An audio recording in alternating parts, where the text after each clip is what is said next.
At 33, I decided to get married. As I said those words, I submitted my resignation letter. Ethan was holding his white moonlight, Grace, in his arms. He did not even bother to look up, his tone full of ridicule. "You're already 33, he said.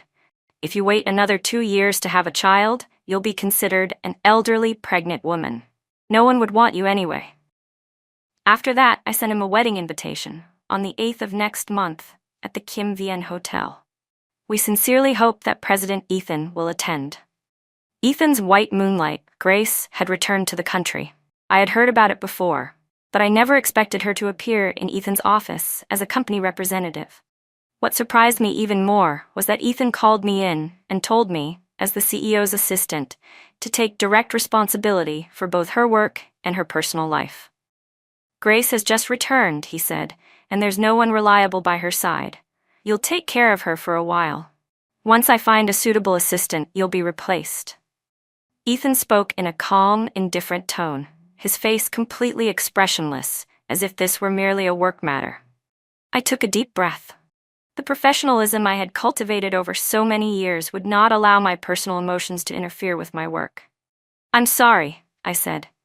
"I currently have many projects on hand, and don't have time to manage Miss Grace's schedule. You can find someone more suitable." Ethan frowned. "Everyone in the company knows your capabilities, Assistant Jane. It's just a small task you can handle easily. Why are you reacting like this?" Grace put on a fragile, pitiful expression. "If Assistant Jane is busy, then forget it. I'm not in a hurry anyway. Ethan, please don't be angry." Ethan's expression softened. He said gently, "That won't do. Grace, you're too naive. This world is complicated and full of bad people. One small mistake, and you'll suffer. You need someone experienced by your side. Otherwise, I won't feel at ease. Assistant Jane has been through countless ups and downs in this company. No one is better at handling situations than she is. With her clearing the way for you, things will go much more smoothly." Grace said nothing. She continued to clutch Ethan's sleeve, while her eyes secretly glanced toward me. I stood there looking straight at Ethan, the CEO. "Ethan, I'm sorry. I can't accept this assignment."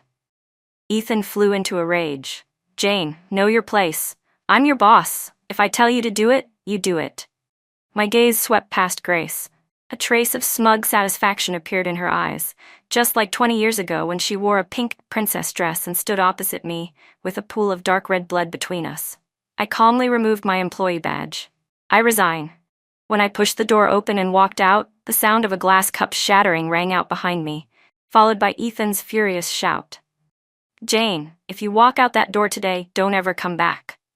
Outside, the employees looked at one another in shock and fell into silence. No one dared to speak. They communicated only through exchanged glances. Mike, one of my subordinates, poked his head out and asked in a low voice, "Assistant Jane, what happened? Are you really leaving? I've never seen President Ethan this angry before. Is the company running into some kind of trouble?" The others said nothing, but all of them were secretly listening. For a company to maintain long-term stability, the greatest taboo is turmoil within senior management, which leaves employees anxious and unsettled. This company was founded by Ethan and me together. From the very beginning, I devoted 10 years of my heart and soul to building it into what it is today. It could not be led down the wrong path because of such a trivial matter. I reassured my worried colleagues with my eyes. "This has nothing to do with the company. It's just a personal disagreement between President Ethan and me." On the way, Ethan called me countless times, but I rejected every call. I imagined him angrily smashing things, and for some reason, I felt an unusual sense of relief. It turned out that the feeling of not answering someone else's calls was unexpectedly exhilarating. No wonder Ethan used to ignore my calls so often in the past. I savored this brief moment of leisure. For the first time since starting the business 10 years ago, my life had not revolved entirely around Ethan and the company.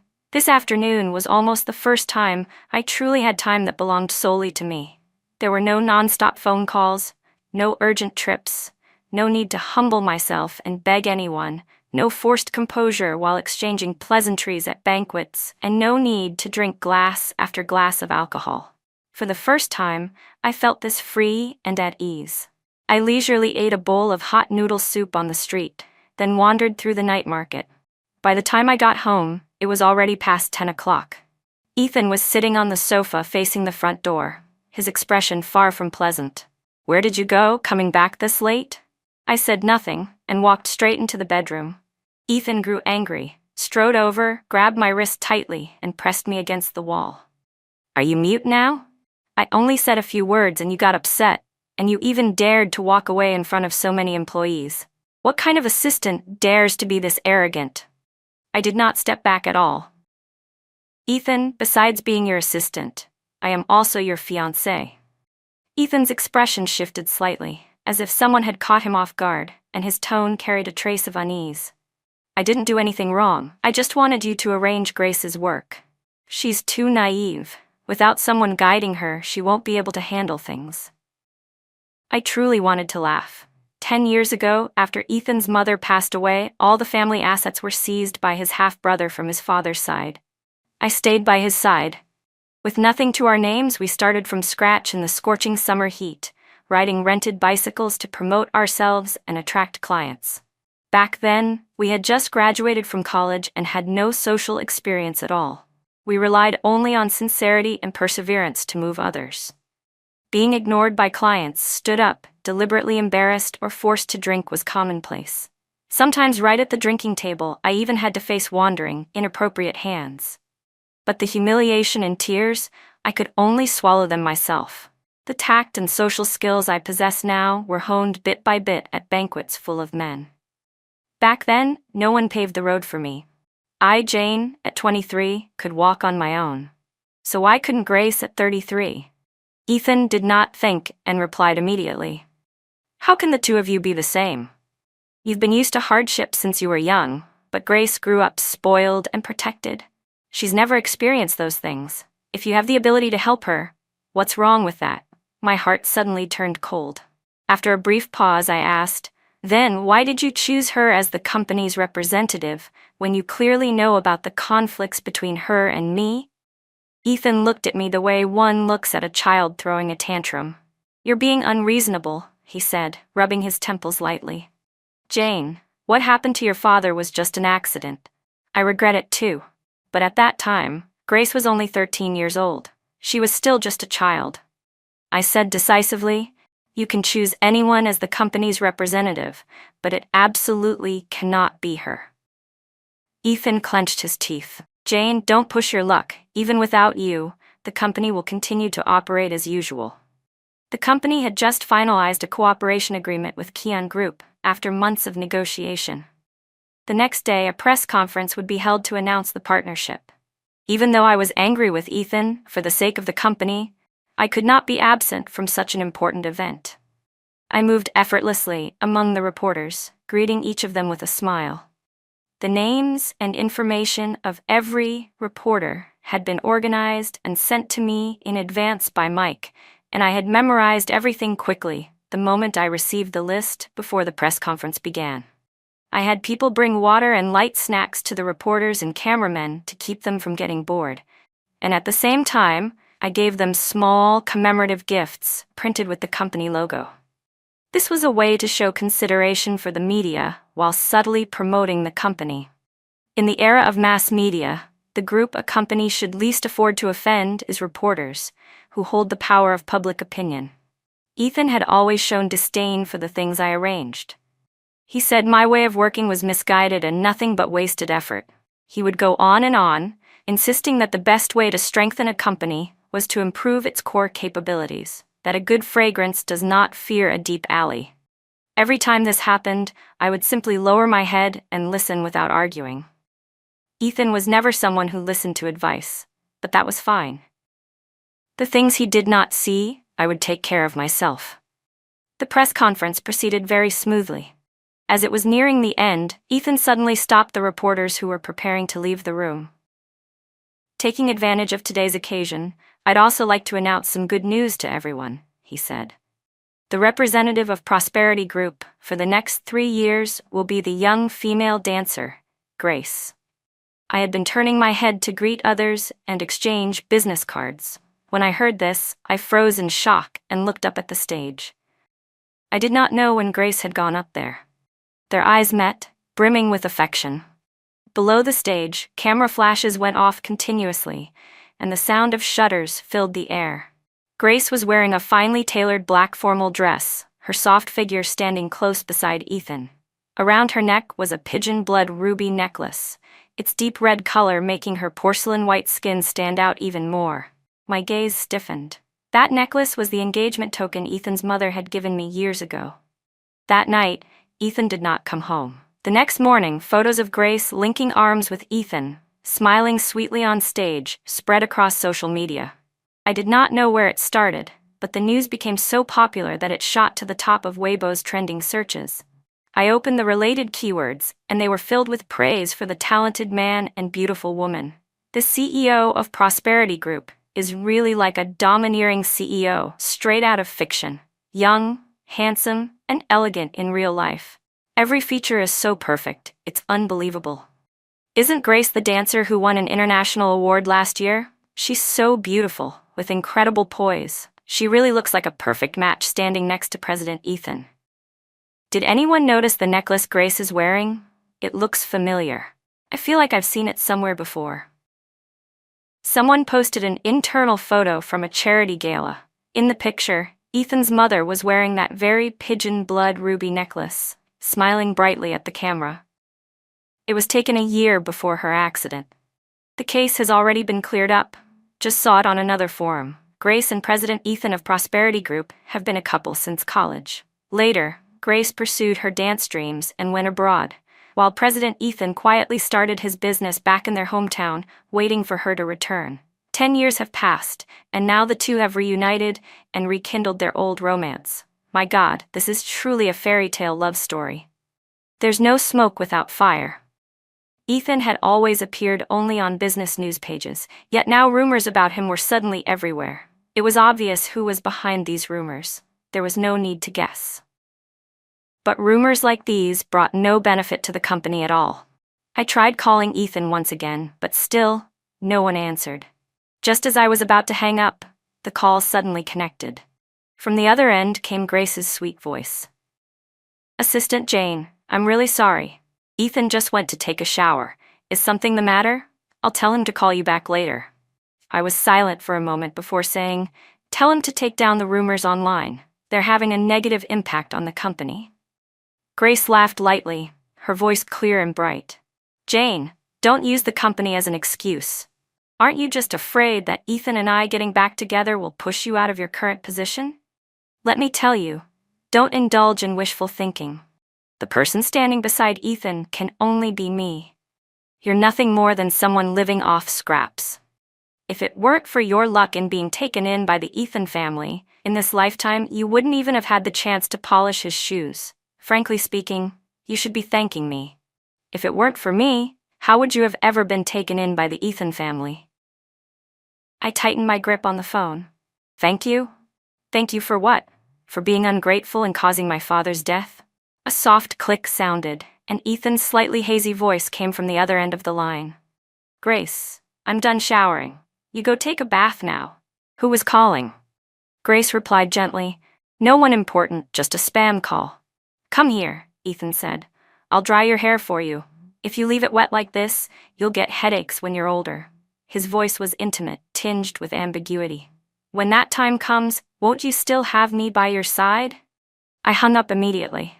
Just then, Mike called. "Assistant Jane, the media department is asking if we need to intervene to cool things down online." I looked down at the empty jewelry box on the table, the place where the pigeon blood ruby necklace had once been kept. No need. When Ethan returned home, I had just finished packing my luggage. One person walked in, one person walked out.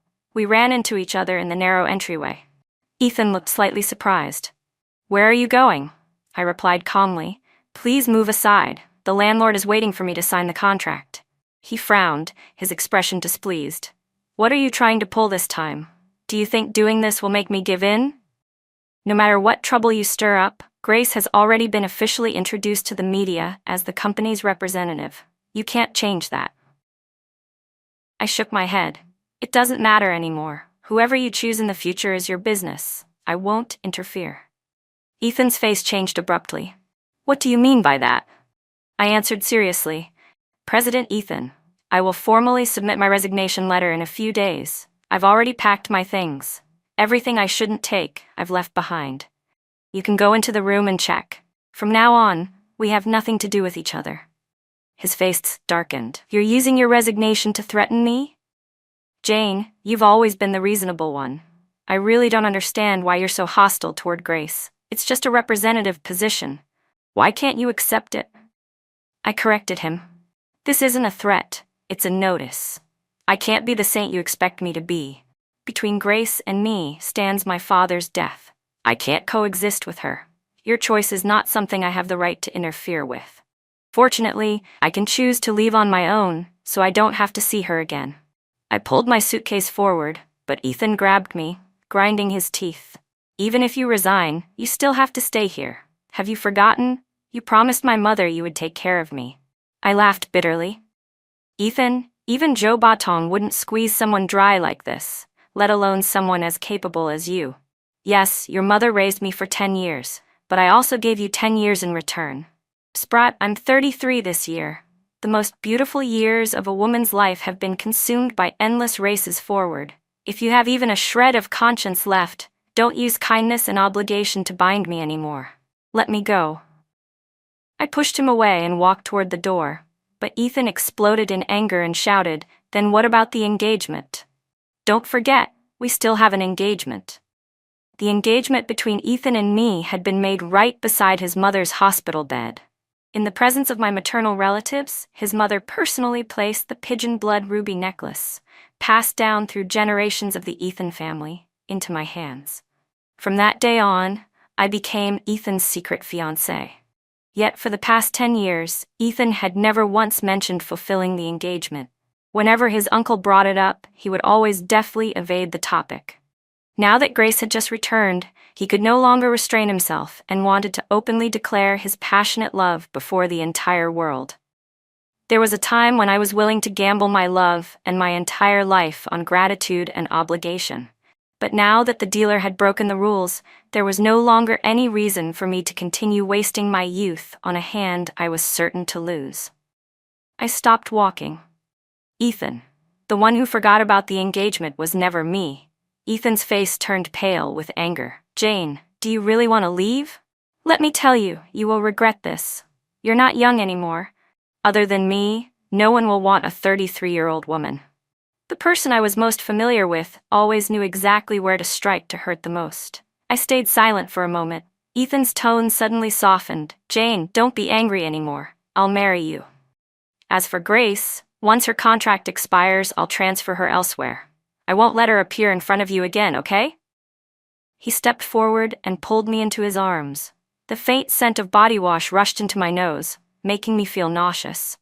I leaned against his chest and let out a soft laugh. "A virtuous wife and a beautiful lover, President Ethan. Are you trying to enjoy the best of both worlds? I'm sorry, but I refuse." Ethan's body stiffened. I pushed him away and opened the door. Standing behind me, he said coldly, "Jane, do you really think you're that capable? Do you think I can't live without you? Don't be so full of yourself. The market value of men and women is not the same. All I have to do is step outside, and countless young, beautiful women will surround me. And you're already 33. You're not alluring, not gentle.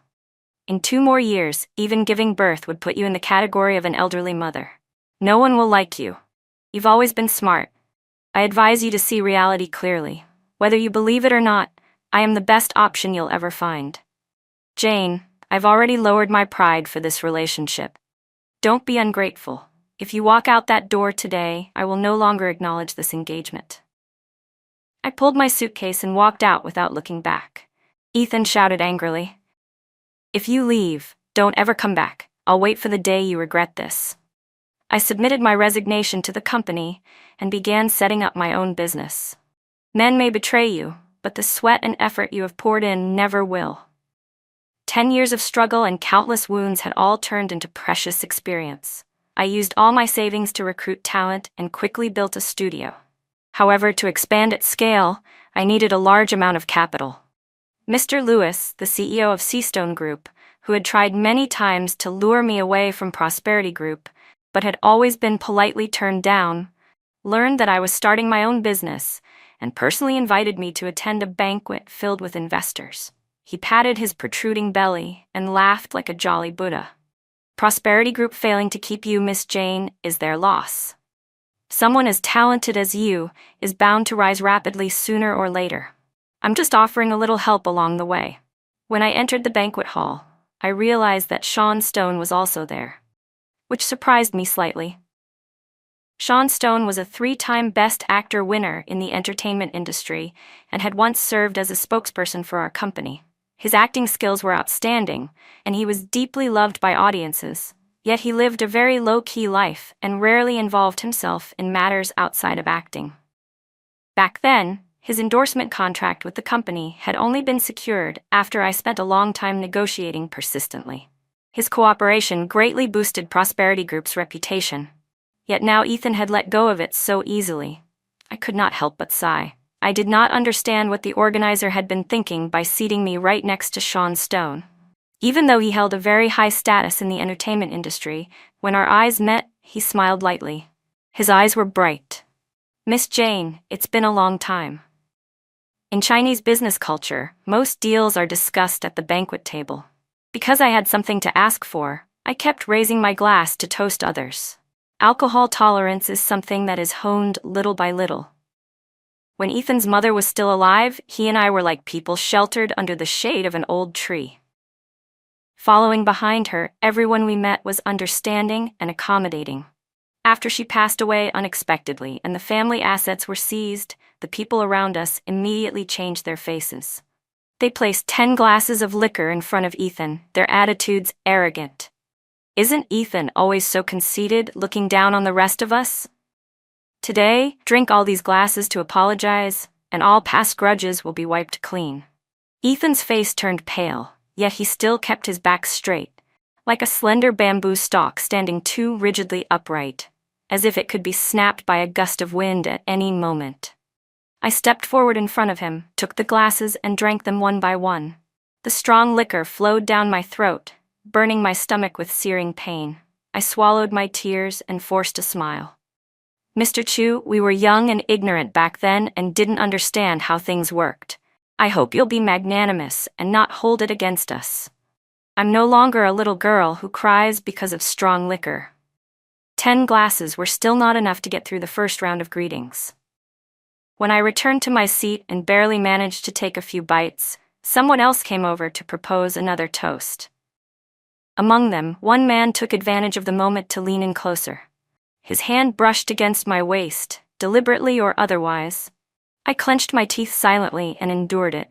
Some things, no matter how many times you experience them, you never truly get used to. But this was not the right moment to react. I memorized his face quietly, while maintaining a calm exterior and revealing no emotion. Just as I was about to take the glass he handed me, I suddenly heard him cry out. Red wine splashed all over his white shirt. Sean Stone said calmly, "Mr. Tai, sorry about that." My hand slipped. Mr. Tai suppressed his anger and retreated into the restroom. I could not help but curl my lips into a faint smile. A bowl of mountain yam porridge was suddenly pushed in front of me. I looked up in surprise, following the hand that placed it there. Sean Stone's eyes held a trace of amusement. "Have some porridge to line your stomach. I don't want to have to send Miss Jane to the hospital again in the middle of the night." When he mentioned the past, I felt a little embarrassed. Back then, in order to secure his endorsement contract, I had followed the film crew for an entire month, waiting every day outside the hotel or at the set. I ate poorly, slept badly, and on top of that, Ethan kept pressuring me. In the end, I developed acute gastritis. When I finally approached Sean Stone to speak with him, I collapsed on the spot. My forehead slammed hard against the ground, scraping a large patch of skin. I must have looked utterly miserable. Perhaps it was my persistence that moved him. The next day, his manager sent me the signed contract. The porridge was still hot. I stirred it gently and took small sips. During that time, people came over to offer drinks, but Sean Stone politely declined on my behalf every time. For the first time, I was able to sit calmly at a banquet table and eat my fill. When the banquet ended, the group of men invited one another to continue on to another round of entertainment. I knew my place and left first. Sean Stone also left the banquet hall shortly after me. He was famous in the entertainment industry, someone who cherished his reputation and always kept himself clean, never participating in any activities after banquets. Afterward, I thanked him for what he had done during the dinner. He casually draped his jacket over my arm. "No need to be so polite. It was just a small matter. I heard you're preparing to start your own company. Do you already have someone for the spokesperson position?" I looked at him in surprise. A so-called spokesperson role was, in essence, an exchange of fame for money. Both sides had to be on equal footing for it to be mutually beneficial. With his status, if he truly wanted to be a spokesperson, countless major companies would be lining up with money in hand. How could it possibly be my turn? There was never such a thing in this world as a pie falling from the sky. I could not help but grow suspicious. Sean Stone remained calm, allowing me to evaluate him in silence. "Working with your company before was very pleasant. My mother is a Buddhist. When I choose partners, I mostly rely on instinct." If it were not for the seriousness on his face, I would have thought he was mocking me. For some reason, Ethan had always disliked Sean Stone. Before Grace returned, Ethan had repeatedly made a fuss about replacing him, and whenever they happened to meet at events, Ethan showed little goodwill. As for Sean Stone, although he maintained a polite exterior, his attitude toward Ethan was even colder than toward a stranger. To be fair, Sean Stone was an excellent partner, professional, highly reputable, and trustworthy, not someone easily entangled in scandals. After careful consideration, I felt this would bring me nothing but benefits. "Are you serious?" I asked. He nodded. "Of course." "Then it's settled," I said. Since a best actor of his stature was willing to lower himself to collaborate with a small, little-known company like mine, I would not hesitate to seize such a rare opportunity. Working with Sean Stone brought immediate and tangible benefits. First of all, I no longer had to worry about investment issues. Mr. Lewis, the CEO of Seastone Group, smiled meaningfully. "Miss Jane may be young, but she already has a solid backing. Truly, the younger generation surpasses the older." Veteran businessmen always liked to speak in vague, guarded ways. I did not fully understand what he meant, and could only smile it off. The second benefit was that the studio's reputation continued to rise, and its scale began to expand. Just as I was urgently looking for more people, Mike suddenly appeared. After I left, the position of executive assistant had been left vacant, and Ethan promoted Mike to replace me. Though he carried the title of executive assistant, his daily work mostly revolved around Grace. He had to introduce connections for her, block drinks for her at banquets, deal with her troubles, and endure her constant complaints and deliberate difficulties. Whenever Grace was mentioned, Mike looked visibly annoyed. Miss Grace is a completely different person in front of people and behind their backs. I'm no different from a personal errand boy. What kind of assistant is this? I'm basically a glorified handyman. I don't know what kind of spell she cast on President Ethan, but he doesn't even care about the company's development plans anymore. Grace was arrogant and disliked hearing colleagues praise me. She openly claimed that she had studied for an MBA overseas and said that even without me, she could still help Ethan manage the company well. Ethan indulged her, and even gave her an official title within the company. The result was that she was ignorant and did not know how to conduct herself, offending quite a few people at banquets. As the company began to encounter difficulties, Ethan grew angry, but he did not dare vent his frustration on Grace. Instead, Mike became the first to bear the consequences, turning into an innocent bystander caught in the crossfire. While he was feeling aggrieved, Mike heard the news that I had started my own company and immediately decided to resign. If President Ethan keeps going like this, the company will collapse sooner or later. I remained silent. Ethan would never give up Grace. That year, he had a major argument with his mother because of Grace and decided to move out. In the sweltering heat of summer, he worked as a laborer at construction sites, eating instant noodles every day in the cheapest rented room, yet he stubbornly refused to break up with her. I advised him to go back home, but he only looked at me with disdain. "Jane, do you even understand what love is?" How ironic it was that less than a month later, the person he called his true love could no longer endure it. Behind his back, she came to me and asked me to pass a message to his mother. As long as Mrs. Ethan agreed to sponsor her studies abroad, she would voluntarily leave.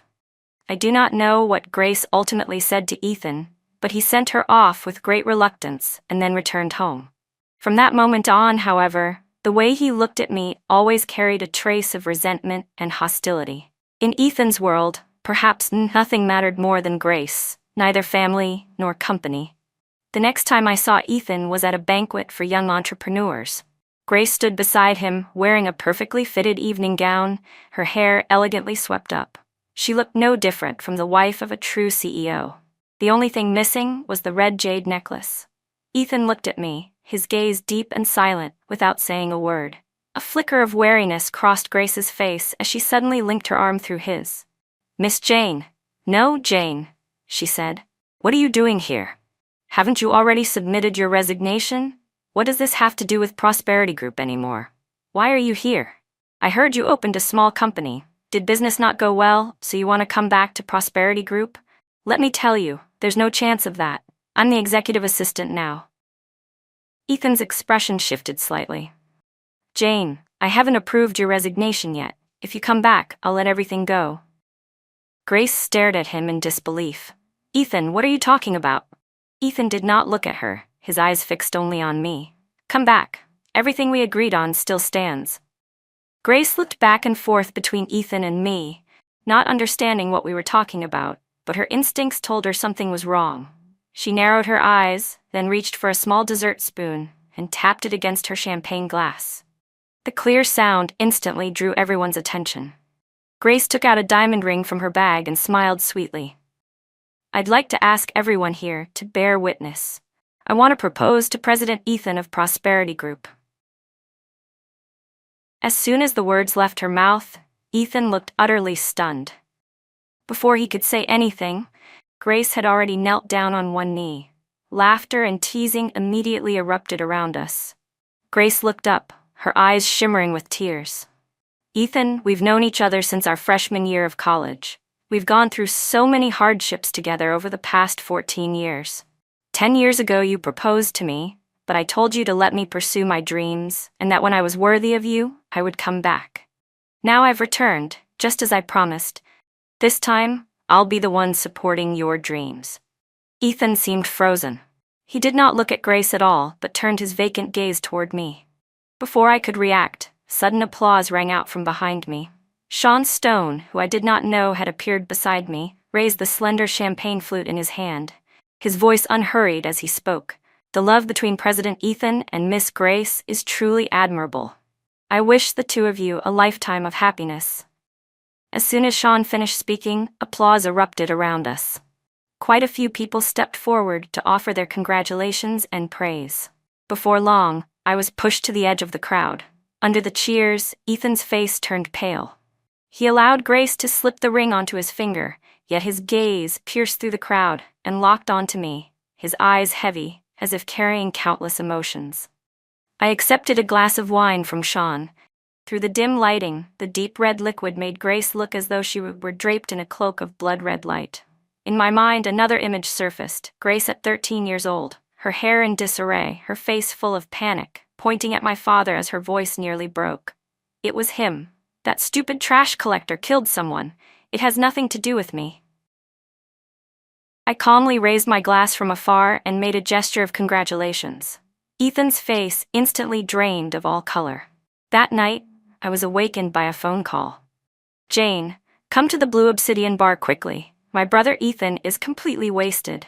It was fiancée, one of Ethan's closest friends. I became fully alert. Whenever Ethan was in a bad mood, he would go out drinking. He could not handle alcohol well and always drank himself unconscious, then needed me to pick him up. My number was saved in the contacts of all his close friends. No matter the weather or how late it was, as long as I received a call, I would throw on a coat and drive out to bring him home. I sent Grace's phone number to Fan Shu. "I've already resigned from Prosperity Group. I have nothing to do with Ethan anymore. If something happens next time, call his fiancée." I hung up and crawled back under the covers. I did not know how much time passed before loud knocking suddenly sounded at the door. I checked my phone. It was already 3:30 in the morning. I hurriedly put on a coat and looked through the peephole. Fiancée was standing outside, supporting Ethan. Frowning, I opened the door. Fiancée laughed awkwardly and explained, "Jane, Ethan absolutely refused to go home. He kept insisting on finding you. No matter how much I tried to persuade him, it didn't work, so I had no choice but to bring him here. You two talk it out slowly. I'll take my leave now." After saying that, he let go of Ethan and disappeared quickly. Ethan leaned against the doorframe, his face flushed, his eyes unfocused. I took out my phone, intending to call Grace, but Ethan slammed his hand down, knocking the phone to the ground. He grabbed my wrist, pulled me closer, and bent down toward me, his gaze fierce. "What exactly is going on between you and that guy with the last name Stone? Do you remember that you're my fiancée, Jane?" His breath reeked of alcohol, making me uncomfortable. I placed my hand on his chest and pushed him away, saying calmly, "Ethan, stop making trouble. Have you forgotten? Your fiancée now is Grace." As soon as I finished speaking, he suddenly spread his fingers in front of me, his voice hoarse. I never agreed to her.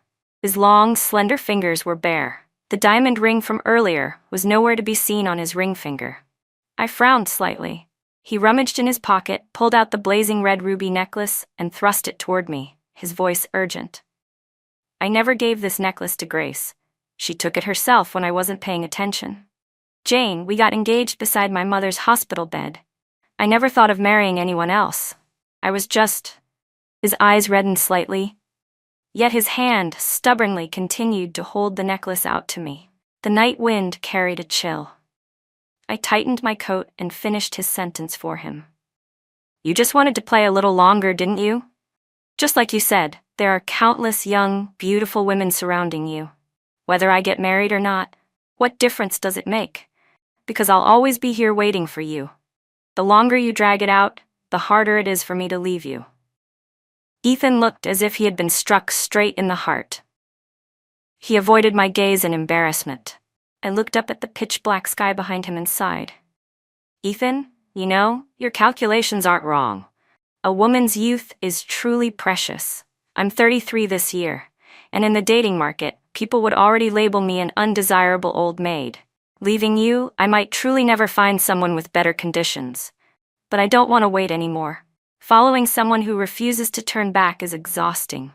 Disappointment keeps piling up, and my heart is always anxious and uneasy. Standing in front of you, I'm like a commodity, waiting for the day you might take pity on me and, out of charity, deign to look my way. But Ethan, marriage is not a relationship of giving alms and begging. I owe your mother a debt of gratitude, but over all these years I've given everything I had for you. Even if your mother were standing in front of me today, I could still say with a clear conscience that I have nothing to be ashamed of. Ethan, truly, I am not the only one in your heart." Ethan's eyes reddened even more. Without thinking, he grabbed my wrist. "Jane, I was wrong. You want to get married, right? We'll do it as soon as it's daylight." I gently pulled my hand free and smiled helplessly. "Ethan, things don't always go the way you want. It's not that you get to marry when you want and not when you don't. I've changed my mind now. I don't want to marry you anymore. My life right now is busy, but it's fulfilling. Everything I contribute is seen, acknowledged, and respected. I think it's fine even if I never get married." He stared at the hand I had just pulled away, his eyes filled with anger. "Seen, acknowledged, respected? Jane, the person you're talking about, is it Sean Stone? I noticed it a long time ago. There's something unclear between you and him. I was wrong, but you're not innocent either. That endorsement contract, did it have to be him? Was it worth quitting your job and following him with the film crew for an entire month? Do you think I'm an idiot? So many major companies wanted him. Why would he show you special favor?" Rage surged through me before I could stop myself, and I raised my hand and slapped Ethan across the face. "Ethan, have you never learned how to respect other people? Don't assume everyone is as filthy as you are." The moment the words left my mouth, both of us froze. I paused for a moment, then pointed calmly toward the door that stood wide open. "I'm tired and sleepy. I have a meeting with investors tomorrow. You should go and don't see me again in the future." I did not expect to run into Grace beside Mr. Tai, the CEO of Guangmao Group. She was wearing a fishtail gown, her figure alluring as she clung tightly to the middle-aged man with a beer belly. When our eyes met, she faltered for a split second, her expression briefly unnatural. Just then, Mr. Tai raised his glass and walked over to me. Grace had no choice but to follow. Mr. Tai smiled broadly, full of ingratiation. "Miss Jane, it's been a long time. You're as impressive as ever. I wonder when you might have some time to do me the honor of sharing a meal. We can talk about cooperation and making money together." I smiled faintly. "Mr. Tai already has a beauty by his side, yet you still want to talk business with me. Aren't you afraid she'll be unhappy?" Mr. Tai slapped Grace's backside hard and grinned lewdly. "Women are everywhere. Buy her a few more handbags and that'll settle it. Talking business with Miss Jane is what really matters." The smile on Grace's face almost froze solid, but she didn't dare show it. Looking at Mr. Tai's greasy face made me feel nauseated. I was about to find an excuse to leave when Sean Stone walked over. "Miss Jane," he said, "Mr. Lewis and the others are waiting to toast with you. I was wondering why you were still here." He was wearing a black shirt with the sleeves rolled up, revealing strong forearms, his tall figure standing straight. When he stood next to Mr. Tai with his balding head and beer belly, the contrast was striking. Grace's eyes immediately lit up, and she quietly shifted her body away.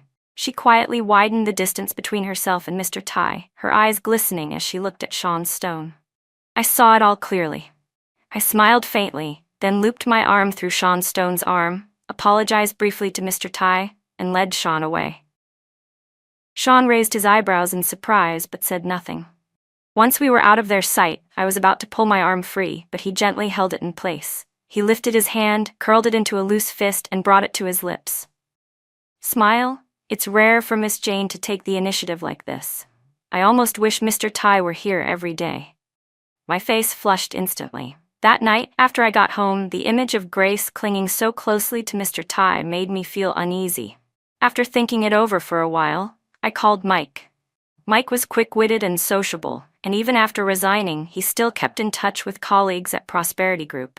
When I asked about Ethan, Mike sounded surprised. "Miss Jane, you didn't know? 2 months ago, Prosperity Group's cash flow broke. To keep the company running, President Ethan had to sell several houses." I was stunned. Ever since our last argument, I had deliberately ignored all news related to Prosperity Group and Ethan, so I had no idea this had happened. Prosperity Group was not a newly established small company. When I left, everything had still been relatively stable. How could its financial chain have suddenly collapsed? I called Ethan, but all I heard was his voicemail, over and over again.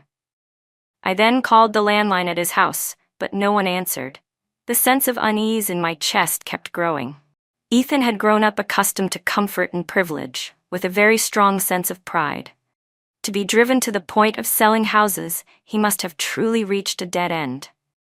I grabbed my car keys in a hurry and drove straight to the old house. I rang the doorbell for a long time, but no one came to open the door. Frowning, I took out a brand new key from my pocket. Since childhood, I had wandered everywhere with my father, sometimes sleeping under bridges, sometimes taking shelter in abandoned construction sites. When I first came to the Ethan household, I knew nothing. I had never seen a flushing toilet, never slept on a soft bed, and had never owned anything of my own, let alone had a key. Ethan's mother had handed me that key. I cherished it, rubbing it again and again. I walked around the room, then finally pulled off the pillowcase, slipped the key into the inner lining, gently laid my head on the pillow, and fell asleep. The feeling was deeply satisfying, as if it would never be lost that way. When Ethan found out, he tapped my forehead and called me foolish, saying a key wasn't anything valuable, it was just for opening doors. I pressed my lips together. He didn't know that to me. This key was not simply for opening a door. It had opened a doorway for me, on those dark nights under bridges and in dusty construction sites. A doorway to a brighter world. I stubbornly refused to use the key. I would rather curl up outside the door and wait for everyone to come home than endure Ethan mocking me to my face, only to secretly make an extra key behind my back. After school one day, he swaggered over and tossed it to me. "Here, now you've got 2. No need to worry about losing it anymore." When I left the house, I placed the key I used regularly on the table and only took the one I had hidden away, the one that had never been used, as a keepsake. The house was in complete disarray. Empty liquor bottles lay scattered across the floor. The windows were tightly shut, and the air was stifling. I frowned and carefully stepped through the mess of bottles on the floor, searching for Ethan. I found him in what used to be my old room. Ethan was sitting barefoot on the floor, his head buried in his arms, his entire body reeking of the sour stench of alcohol. Beside his foot, an empty beer can lay on its side, pale yellow beer spilling across the floor. Anger rushed straight to my head. I raised my handbag and slammed it hard against his head. "Ethan, get up right now." I dragged Ethan, whose eyes were still clouded with drunkenness, into the car and drove straight to the cemetery where his mother rested, on a hill in the outskirts of the city. The cold mountain wind swept past, making Ethan shiver. His eyes gradually became clearer. He stood silently in front of the gravestone for a long time, then turned to look at me, his gaze dark and complicated. After a long while, he said in a low voice, "Didn't you already leave? Why did you come back out of pity for me?" Anger flared up inside me again. Is this really the time to sulk with me? "Ethan, Prosperity Group doesn't belong to you alone. I put my effort into it too. What exactly happened? Why did the company's financial chain break?" Ethan fell silent for a moment, the exhaustion and collapse plain on his face. It turned out that after that banquet, he had rejected Grace's proposal outright, saying he would not marry her. Yet he felt guilty, and as a form of compensation he gave her extensive authority to participate in the company's operations. As a result, Grace somehow managed to get close to Mr. Tai of Guangmao Group. Lured by his promises, she took Prosperity Group's confidential information with her and defected to Guangmao. After that, Guangmao used the information Grace provided and began employing underhanded tactics. They joined forces with several other companies to suppress Prosperity Group, cutting off its financial chain. I stood frozen for a moment, not knowing whether to blame him or mock him. Ethan was acting as CEO as if he were playing house. But then again, Guangmao's hostility toward Prosperity Group was partly related to me. In the early years when Prosperity Group had just started, Ethan and I went everywhere looking for investors. At one banquet, we approached Guangmao. Mr. Tai harassed me and Ethan. In a fit of rage, I smashed a wine bottle over his head. He needed 14 stitches. Ever since then, Guangmao had been trying to make things difficult for Prosperity Group, only lacking the right opportunity. Now that Grace had done this, it was no different from handing the knife straight to Mr. Tai. I raised an eyebrow. "Do you want revenge?" Ethan's eyes immediately lit up. "Are you going to help me?" Under his hopeful gaze, I shook my head. "Prosperity Group is your company. I can't use my own company as a favor to help you fight Guangmao." "Ethan, you're not a child anymore. When you're bullied, don't act like a kid, throwing a tantrum, giving up, and waiting for someone else to take revenge for you. You're a man, the CEO of Prosperity Group and the son of Deanna Oan. You need to learn to shoulder responsibility on your own." Ethan's face alternated between pale and flushed. Finally, he clenched his teeth. "What do I need to do?" I thought for a moment, then spoke slowly. "I'll help you resolve the funding issue, but there's no such thing as a free lunch in this world. In exchange, Ethan, you'll have to be my assistant for a period of time." Ethan was stunned at first, then his face flushed red. "Jane, are you trying to humiliate me?" I replied in surprise, "Ethan, I was your assistant for 10 years. Are you saying that for those 10 years you always considered it a humiliation for me?" Ethan's expression stiffened. "How can that be the same?" I gave a cold laugh. "What's not the same? Are your skills better than mine? Or is it simply because you're a man, so I'm supposed to support you by default?" Ethan fell silent, unable to say a word. I accepted Ethan as my assistant. The task I assigned him was to go to Fortune Sky Group to seek investment. Ethan looked extremely displeased. "You know very well that my relationship with Michelle Mann isn't good. Why are you making me go? Can't you choose another company?" I raised 3 fingers. "First, Fortune Sky Group is extremely wealthy. Right now, there aren't many companies capable of injecting a large amount of capital into Prosperity Group, and Fortune Sky is one of them. Second, I have a fairly good relationship with President Mann. For my sake, She is the most likely person to invest in Prosperity Group. Third, I am the CEO, and you are the assistant. You have to listen to me. Half of Ethan's face darkened. I crossed my legs, mentally preparing myself for him to lose his temper. Unexpectedly, he stood there frowning for a while, then finally left with a grim expression. The corner of my mouth lifted slightly. It wasn't that I was deliberately making things difficult for Ethan. His personality simply needed to be thoroughly tempered. Michelle Mann grew up overseas. She was straightforward by nature, an enthusiastic supporter of charitable causes, and especially fond of gender equality. In the past, she had looked down on Ethan's arrogant demeanor. Ethan, on the other hand, had mocked her for not being feminine at all.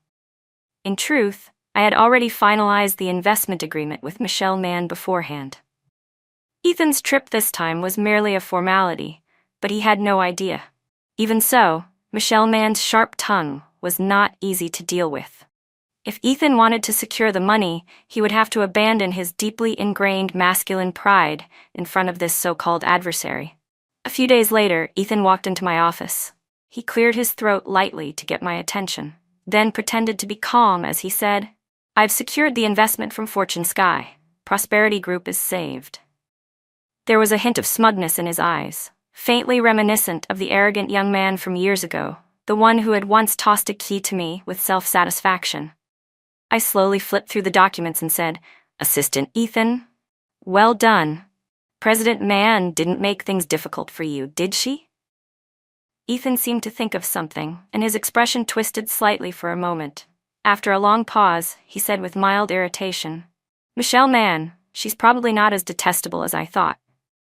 I responded with a brief, waved my hand, and signaled for him to leave. After focusing on replying to emails, I looked up and realized he was still standing there. Our eyes met.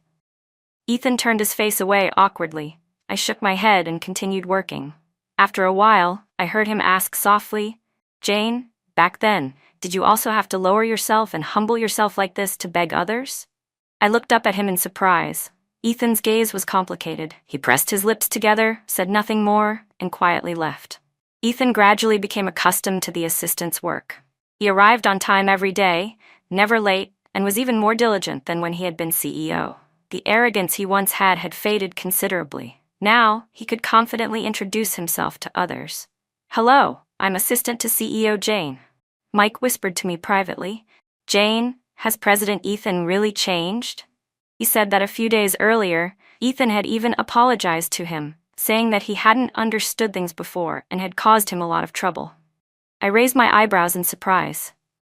My sudden idea had produced results far more obvious than I expected. It seemed men really couldn't be indulged. When the police called, Ethan was with me at the time. I hurriedly hung up without paying attention to anything else, grabbed my car keys, and rushed outside. Ethan didn't hesitate. He picked up my coat and chased after me. "Jane, slow down a bit." When we arrived at the hospital, Officer Zhang was already waiting at the entrance. He looked at me with a complicated expression. "Miss Jane, please come with me. That witness isn't going to make it much longer." I nearly stumbled as I followed Officer Zhang inside. Ethan moved to step forward to support me, but I avoided him. He could only remain silent, raising his hand behind my back as a precaution. The elevator doors opened, and the people inside filed out one after another. My mind was in complete turmoil, thinking about what lay ahead, and I failed to notice my surroundings. Just as I was about to step into the elevator, a familiar voice suddenly rang out. "Miss Jane, are you feeling unwell? You don't look so good." I looked up in shock and saw Sean Stone standing in front of me, beside an elegant middle-aged woman. There were faint similarities in their features. Seeing my expression, Sean frowned slightly. Before he could say anything, the woman smiled gently. "Sean, if you have something to take care of, go ahead. Miss Kathy Zhang is still outside. As for Miss Jane, why don't you follow her and see if you can help with anything?"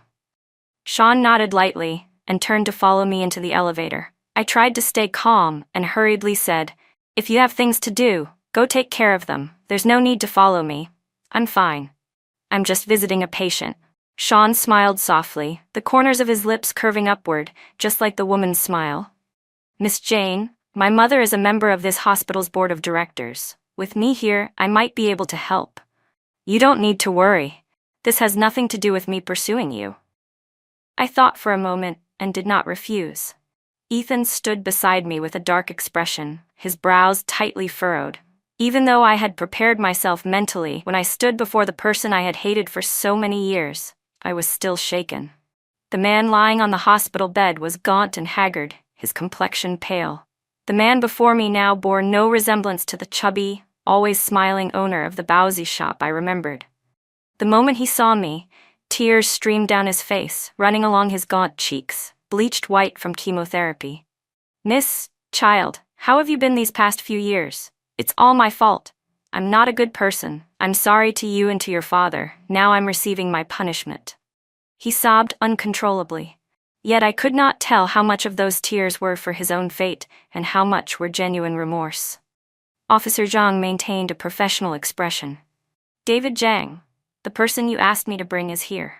You can speak now, can't you?" David Zhang wiped his tears. "Back then, in the Donghua Alley case, I lied. That incident had nothing to do with Jian Cheng. He ran over to save someone. The child was pushed down by the girl who was with her. She hit her head on a rock and died." Officer Zhang turned on the recording device and asked sternly, "If you saw the incident clearly, why didn't you tell the truth during the interrogation? Why did you instead frame Jian Cheng?" David Zhang covered his face. "I didn't want to do it either. But the girl's father came to me and gave me a large sum of money. Back then, my Bowsy shop had terrible business, and my wife argued with me all day. I don't know why I was so foolish and took that money." He lifted his head, his face drenched in tears. "Miss, I wronged your father, and I wronged you, but I truly didn't do it on purpose. I thought he would only be locked up for a few years. I never expected him to be so resolute that he would smash his head and take his own life. I really didn't expect that. I'm not a bad person. Do you remember? When you and your father had nothing to eat, it was me who gave you Bowsy. I truly didn't mean it. Child, can you forgive me so I can leave this world in peace?" My nose burned as I clenched my fists, forcing myself not to let tears fall in front of him. I looked straight into his eyes and spoke every word clearly. "The money for the Bowsy, I can pay you back 10 times over. But my father's life, can you give that back to me?" David Zhang choked, unable to say a single word. Seeing the coldness in my eyes, despair gradually surfaced on his face. After leaving the hospital room, my mind was still in a daze, the image of my father smiling brightly at me replaying over and over in my head. Because I wasn't paying attention, I tripped over a small chair placed outside the door and nearly fell to the ground. Sean Stone reacted quickly and caught me, his voice steady. "Miss Jane, watch your step. Look ahead." I took a deep breath, lifted my head and thanked him.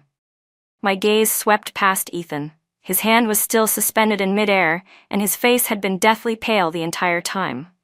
With this new testimony, my father's case could be reopened for investigation. Officer Zhang rubbed his hands, looking troubled.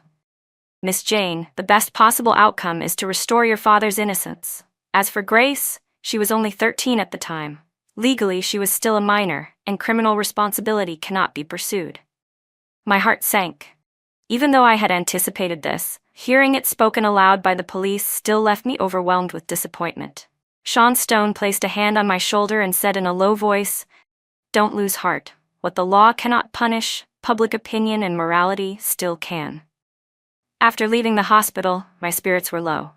Ethan insisted on driving me home to rest. Along the way, his face remained stern, and he didn't say a word. From time to time, he stole glances in my direction, but still didn't speak. I was already deeply upset, and when I thought of the entanglement between him and Grace, seeing his awkward tongue-tied demeanor only made my anger flare up. I grabbed a stuffed animal beside me and hurled it straight at him, as if venting my frustration. "Don't bother me." The stuffed toy hit him squarely on the head. Its hard nose brushed his temple, leaving a red mark. I froze for a moment. Ethan pressed his lips together and said, "Sit still, we're almost home." He drove fast and took me back to his family's old house. I frowned. "What are you trying to do?" Ethan was silent for a while before speaking with difficulty. "Jane, I really didn't know the truth was like this. Grace told me that she had pointed out your father as the murderer, and that afterward he couldn't bear the pressure and took his own life. As he spoke, he raised his hand and slapped himself hard across the face. On his pale skin, 5 bright red finger marks immediately appeared. I was blind. I couldn't see her true nature. I even forced you to work for your own enemy. I really am a bastard. His eyes reddened. Jane, only after you left did I realize that in this house, in the company, in my life, everything seemed to be missing something. I had no motivation anymore. Otherwise, I wouldn't have handed the company over to Grace. We've lived together for 20 years. Long ago, we became like family. In the past, I was arrogant and conceited, thinking you would always be there for me. Relying on your kindness and your gratitude toward my mother, I acted recklessly and kept doing wrong. You were right, he continued. I have a dark, despicable mindset. In truth, I depended on you while also being jealous of you. I stared at him in astonishment. Ethan, the noble young master of the She family, was jealous of me?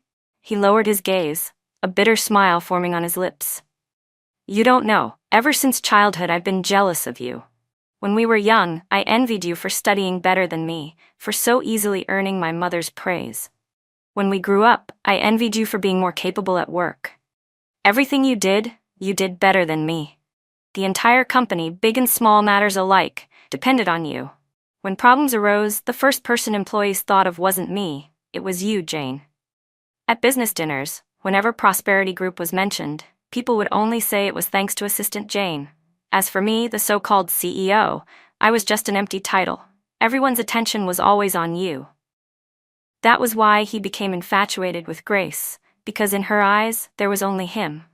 Standing beside her, he finally felt admired, felt that he possessed the so-called pride of a man. He gave a self-mocking laugh.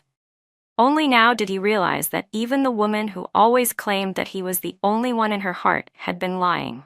She came to him for money, and that money had been earned by me, Jane. Thinking back on it now, he truly felt like a smug clown. At first he thought he was merely jealous of me, but when Seanstone appeared by my side, he discovered that his jealousy had driven him nearly insane. How ridiculous it was. On one hand, he pushed me away out of envy. On the other, he went mad whenever he saw me grow close to someone else. He tilted his head to look out the window, not letting me see his eyes, his voice trembling slightly. He had been jealous for far too long. Every day he ate poorly and slept restlessly, so he began thinking about how to defeat me. I was too outstanding. He could not surpass me in any aspect. It seemed the only way he could take revenge was to delay the marriage I had always longed for. He thought that if he waited a little longer, dragged it out a little more, until I had no other choices left, until I no longer shone so brightly, then he would marry me. By then, I would realize that the only person who would stay by my side in the end was him. He had even sworn silently before his mother's grave that when that day came, he would treat me well for the rest of his life. All the grievances I had accumulated over the years surged like a flood, blurring my vision with tears. Every time Ethan avoided the topic of marriage, I had questioned myself countless times. Was it because I wasn't good enough? Because I hadn't done enough? Or because he despised me for being the daughter of a drifter who lived by collecting trash? I threw myself into studying and buried myself in work, hoping he could overlook my background and see my worth. I never expected that what held him back was not my humble origins, but the light emitted by my relentless efforts. That light had hurt Ethan's eyes. I didn't know whether to feel angrier or more aggrieved. Gritting my teeth, I said, "Ethan, you really are a bastard." Ethan raised his hand to wipe his eyes before turning back to look at me. His eyes were red, yet he nodded firmly. Yes, these days, following you as an assistant, I finally understood how hard you've worked, and how foolish I was before. I don't even dare think back on it. When we had nothing, how you, a lone girl, overcame everything on your own. Jane, I've truly woken up, he said. From now on, I'll strive to become a CEO in the truest sense, a responsible man, no longer childish, no longer stupid. Can you forgive me? Can you give me a chance to pursue you again, starting from the beginning? This time, I want to pursue you openly and honorably because you deserve it. I thought Ethan was just paying lip service. I never expected him to truly change so completely. Not only at the company, where he humbly learned from others, but even at social gatherings, where he could now chat and laugh naturally with everyone. The first time I saw that, I couldn't believe my eyes. One had to know that in the past, Ethan detested social events most of all, especially having to feign friendliness with strangers, smiling everywhere just to make connections. More than once, he had mocked me to my face. "Jane, why do you like throwing yourself into those social scenes so much? Do you even know who those people are? Do they know who you are? They wouldn't even spare you a glance, yet you rush up, pressing your warm face against their cold backsides. Don't you feel ashamed? It's infuriating. Why do you have to lower yourself like that? Are you deliberately putting on a show for me?" A show? Of course not. I don't like drinking, and I wasn't born skilled at socializing. Society is built on relationships and contracts. It doesn't fall from the sky between two people. There always has to be someone who takes the initiative, someone who tries every possible way to connect, to introduce themselves, and to build relationships. Someone who understands the complex ties between people and establishes their own network. I had said these things to Ethan countless times, but he had always dismissed me as meddlesome. Now, there was no longer any need for me to advise him. He had reached understanding on his own. You can never wake someone who is pretending to sleep. When they want to wake up, they will do so naturally. After attending several banquets, Ethan gradually became adept. His mother had been a renowned businesswoman, and he had followed her around since childhood, so his observational skills and ability to handle situations were never poor. It was just that his formerly arrogant, pampered temperament made him feel superior to others and unwilling to humble himself. Now, with the investment from Michelle Mann's Fortune Sky Group, Prosperity Group was like a withered tree revived by rain. Ethan's temperament changed as well, becoming more polished in social settings. Returning to the top was likely only a matter of time. While I was lost in thought, Chairman Liu of Hating Group, with his protruding belly, walked over to propose a toast. After a few words of conversation, I was about to finish the drink when Ethan appeared out of nowhere and stopped me. He smiled gently, like a spring breeze. "Chairman Liu, Miss Jane hasn't been in great health lately. I'll drink this one on her behalf." Chairman Liu winked, his smile full of implication. "Miss Jane is so beautiful, who wouldn't want to pursue a jade wrapped in gold? A piece of jade wrapped in gold is hard to choose from, after all."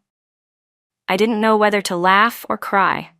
After the banquet ended, Ethan came out of the restroom, his face pale after vomiting. I frowned. "I can take care of myself. Why push yourself so hard?" Remembering his past words, I couldn't help but mock him. "Are you deliberately putting on a show for me?" He met my gaze, looking awkward. His breathing grew hoarse as he spoke. "I didn't mean anything else. I just wanted to understand the feeling you went through back then." I sighed, looked him straight in the eyes, and said seriously, "Ethan, I've already told you, spilled water can't be taken back." Sean Stone's message came just as I was getting ready for bed, as concise and decisive as his personality. Done. I opened my phone and went on Weibo. Sean Stone had just posted a promotional video for an online short film titled Suspected Flower Pavilion and the Straight Strike. The female lead of the film was Grace. Following the link, I found Grace's Weibo page. Her verified profile read, "Artist under Haitian Media, actress, dancer." I smiled in satisfaction. Haitian Media was an entertainment media project led by me, jointly established with Michelle Mann's Fortune Sky Group, Chairman Liu's Hating Group, and Sean Stone. Only recently did I learn that Sean Stone was not only a 3-time award-winning actor and the son of a hospital director, but also the heir to Hongsheng Group, a leading conglomerate in the industry. At my request, Sean Stone had personally appeared to sign Grace when she joined, right at that previous banquet. I had already noticed then that Grace had feelings for Sean Stone. He was young, handsome, his career on the rise, with a brilliant future ahead. Compared to a vulgar man like Mr. Tai, Sean Stone was naturally the superior choice. Moreover, there was an even more direct reason. Mr. Tai's company was already in trouble. I understood Grace's nature all too well. She always chose whatever benefited her most, ruthless, willing to use any means to achieve her goals. When her father went bankrupt and debts piled up, she immediately followed her mother into a remarriage. Unfortunately, her stepfather was nothing more than an incompetent freeloader. Within a few years, the family assets were completely squandered. Grace then quickly latched onto Ethan. I deliberately collaborated with Fortune Sky and Hating Group to jointly suppress Guangmao Group, controlled by Mr. Tai. This pushed Guangmao into a financial crisis. Grace was extremely sharp. The moment she sensed that the situation was turning bad, she withdrew immediately, without hesitation accepting the olive branch Sean Stone extended to her. She thought she had grabbed hold of a lifeline, but in reality, it was the talisman that would claim her life. The contract Haitian media signed with her lasted 10 years. If she breached it midway, the compensation would amount to $50 million. The very first job the company assigned her was to star in a film alongside Sean Stone. Grace was overjoyed, confidently believing that Sean Stone had feelings for her. Otherwise, why would a 3-time award-winning actor agree to act with a newcomer like her? Wasn't he clearly paving the way for her? Because of that, Grace became arrogant within the company, offending quite a few colleagues and managers. It was true that Sean Stone was paving the way for her. But this road did not lead to the clouds. It led straight to hell. When Grace saw the title of the script, she froze. It was Suspected Flower Pavilion, a story that contained the dark secret she had never dared to mention her entire life. But the contract outweighed everything. She had only 2 choices, either obediently film the project or pay $50 million in damages. Grace had no such money, so she could only grit her teeth and endure it. She planned to get through the shoot perfunctorily, but she never expected the director to be a notorious perfectionist in the industry. 1 take not good enough, shoot it 10 times. 10 times not good enough, shoot it 100 times. 100 times still not right, shoot it 1,000 times. In any case, the budget for this film was ample. The investors behind it had already made it clear that costs were not a concern, they only wanted quality. Grace had never suffered like this before. Eventually, when she acted, she clenched her teeth, her gaze turning ferocious, even slightly unhinged. Behind the camera, the director could not hide his excitement. That's it! That's the emotion. Keep acting like this, it's perfect. Suspected Flower Pavilion was adapted from a real case from years ago. Aside from changing the murderer from a 13-year-old child to a 33-year-old woman, nearly all other details were preserved with striking accuracy. Sean Stone personally played the male lead, a homeless man with an intellectual disability, wandering everywhere with his young daughter. Despite trying to save someone, he was falsely accused of murder. Not wanting his daughter to endure society's discriminatory stares, after using the last few coins in his pocket to buy her a lollipop, he chose to smash his head and take his own life at the crime scene itself. He was neither intelligent nor wealthy, and aside from death, he had no other way to prove his innocence. For the script of Suspected Flower Pavilion, Sean Stone personally contacted the best screenwriters in the industry to refine it together. People often say that to judge whether a film is good, you must look at 3 elements: the script, the director, and the actors. Suspected Flower Pavilion possessed all 3. The moment the short film was released, it immediately went viral across social media. Discussion of the film's content gradually spread to the real case from the past. Donghua Ali was still there, and the people who had witnessed the incident back then were still alive. One after another, they spoke up online, pointing out suspicious aspects of the case. Some said the homeless man had always been kind and had never harmed anyone over many years. Others said that after his death, no one knew where his daughter had gone. Even the owner of the nearby convenience store asked his nephew to post online, praising how faithfully the film had recreated the story of that day. It was indeed true that the homeless man had used his last 3 coins to buy a lollipop for his daughter. The candy was strawberry-flavored, because the shop owner had told him that flavor was sweet. Public attention gradually shifted from Suspected Flower Pavilion to the real case that had occurred 20 years earlier, when a 7-year-old boy had lost his life. Online users turned into Sherlock Holmes-style detectives, scouring every possible clue. In the end, they uncovered the true identity of the 13-year-old girl who had been present at the scene back then. It was Grace, who was now starring as the female lead in the film. The revelation struck like a bolt from the blue. leaving everyone stunned and speechless. Online discussion about Grace grew increasingly heated, and more of her personal history was exposed. Abandoning her bankrupt father, ignoring her sick mother, clinging to an heir to a wealthy family, and then dumping him to study abroad, and even crafting a public image of being deeply in love. Netizens overseas also began sharing more information about Grace's indulgent lifestyle during her years abroad. At that very moment, the police concluded their investigation and issued an official statement. The death of the 7-year-old boy in Donghua Alley 20 years ago had been caused by a 13-year-old girl and had nothing to do with Jian Cheng. Although the announcement did not name the girl involved, after everything that had been exposed online, everyone knew her name was Grace. Sean Stone's performance had been extraordinarily convincing. Before filming began, he had spent more than a month living at my place, almost draining every memory of my father from my mind. When the film was released, audiences could not help but empathize with the pitiable yet admirable father in the story. This only fueled public outrage further toward Grace, who had framed another person without a shred of remorse. In an instant, labels like murderer, evil, and vicious became inseparably attached to her name. It was said that every day, her personal phone number and email inbox received hundreds, even thousands, of threatening calls and messages. Grace cried and begged the company to arrange for her to go abroad to escape the storm, but her manager bluntly refused. The manager replied leisurely, "Being hated but still famous is also a kind of fame." Taking advantage of the fact that she still had public attention, the manager hurriedly arranged for her to appear on popular reality TV shows and radio interviews. Grace immediately turned hostile, collapsing onto the floor, kicking and protesting, refusing to work. The manager remained indifferent. "That's fine. Then just wait for the court summons," he said casually. "And remember to prepare $50 million in liquidated damages for breaching the contract." At the celebration banquet for the film's success, in my capacity as an investor, I made an important decision. All proceeds from the short film would be used to establish a charitable foundation called Donghua, dedicated to helping people with disabilities who face legal trouble but cannot afford lawyers. I wanted them to know that aside from death, there were still other ways to seek justice.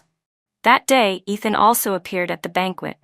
I was somewhat surprised. His company, Prosperity Group, had only just fully recovered, and there was still plenty for him to handle. Perhaps he had squeezed out some precious time to come. After several months without seeing him, Ethan looked much thinner, his eyes tinged with melancholy. He had someone deliver a large flower arrangement, which I instructed the staff to display in the outer hall alongside those from other business partners. Ethan smiled wryly. "I didn't bring flowers just for you. I was afraid it wouldn't be appropriate, and afraid you wouldn't accept them." He paused, then said softly, "Congratulations on reclaiming justice for your father. I think that with a daughter as capable as you, he would certainly be very proud." I fell silent for a moment, then replied with a simple thank you. In the past, there had been so many things I wanted to say to him, but every time he was impatient, turning his back and walking away, leaving me with nothing but a cold, distant silhouette. Now he stood right in front of me, looking as though he was ready to listen, hoping I would say something, yet I no longer had anything left to say. Still, the way he looked at me was genuinely pitiful. His eyes lingered on my face, reluctant to look away. After thinking for a moment, I took an invitation card out of my bag. "It's on the 8th of next month at the Golden Garden Hotel. If you have time, Ethan, you're welcome to attend." His face went noticeably pale. He slowly, heavily, as if carrying 1,000 pounds, accepted the invitation from my hand. The card had been personally designed by Sean Stone. He was meticulous and exacting in every detail, from the paper material to the visual layout and even the calligraphic strokes of the lettering. Everything had been carefully selected and revised multiple times. He had redesigned it more than 10 times. I grew impatient from being asked too often and casually pulled one out. "Let's go with this one." Sean Stone looked at the card and nodded in agreement. Twin lotus blossoms in full bloom, an auspicious sign. Looking at the remaining designs, themed around harmony in marriage, paired phoenixes, and mandarin ducks flying together, I was momentarily at a loss for words. Ethan gently traced the image of the twin lotus flowers on the invitation. After a long silence, he finally raised his head and forced a faint smile. "All right. I missed every important moment in your past, but this time, at such a significant event in your life, I will definitely be there to witness it." As he spoke, his eyes seemed covered by a thin layer of ice, shimmering with restrained sadness. I parted my lips about to say something, when someone from the film crew called me over for photos. When I turned back, Ethan was gone. All that remained on the table was an exquisitely crafted jewelry box, lying there in silence. I recognized it immediately. Even without opening it, I knew what was inside: a pigeon blood-red ruby necklace. Suddenly, an arm wrapped around my waist. Seanstone rested his chin on my shoulder and asked softly, "What are you looking at?" I smiled calmly. "Nothing. Someone just left a jewelry box behind. I'll return it later." Then I turned to him and asked casually, "So, have you chosen the wedding candies yet?"